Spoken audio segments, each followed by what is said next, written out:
It's great to have you here as a co founder and really excited to hear about your journey. As every journey has turning points, what were the key moments that led you here? Thank you.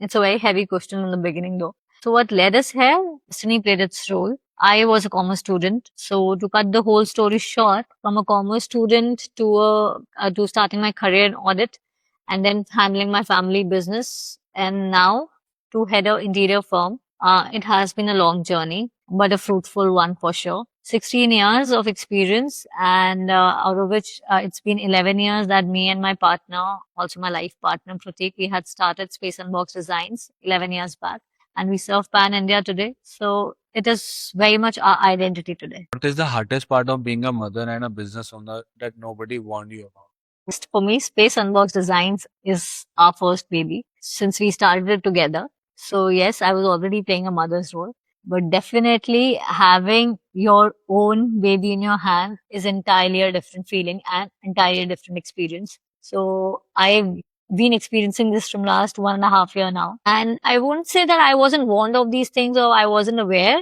but I always knew I need to manage my time. I knew I had to multitask.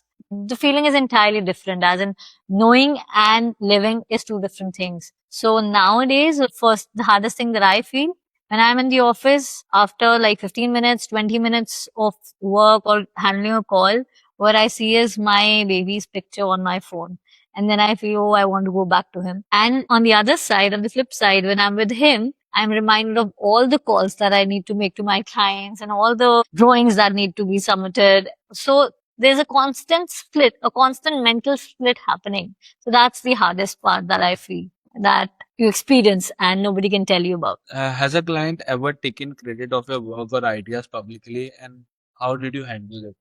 Well, many a times. So that is a constant thing that people will say that, okay, that wallpaper was my choice. This artifact I agreed to, or this thing I suggested. So that happens and we are quite happy about it. We say that your house should talk about you and your lifestyle. So we want your inputs in our designing for your space. So it is like a totally amalgamation of your choices and our designs and our technicalities to the project. So that's my take on it. It's totally fine, and we are happy about having the same choices. Do you think social media has made the generation generally better at design or just better at copying what looks good on screen but feel empty in real life? So with every comes pros and cons. I can totally not deny either of them. So I'd say there's a lot of exposure these days, but how you use it matters. The general, I would not want to generalize it though, but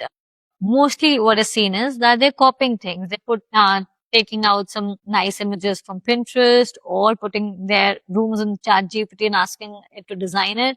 So all of that is great, but the thinking has to be there. There is somebody's lifestyle that needs to be evaluated. The site needs to be studied. Surroundings needs to be evaluated. Where is the natural light coming from? What needs to be blocked and what needs to be highlighted? All that requires a lot of thought and that should be there. Just blindly following the designs on internet is not what I suggest.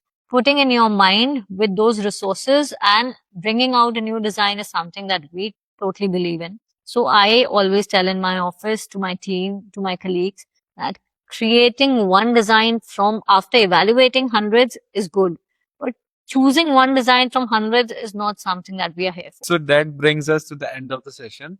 Thank you so much for sharing your time and insight with us.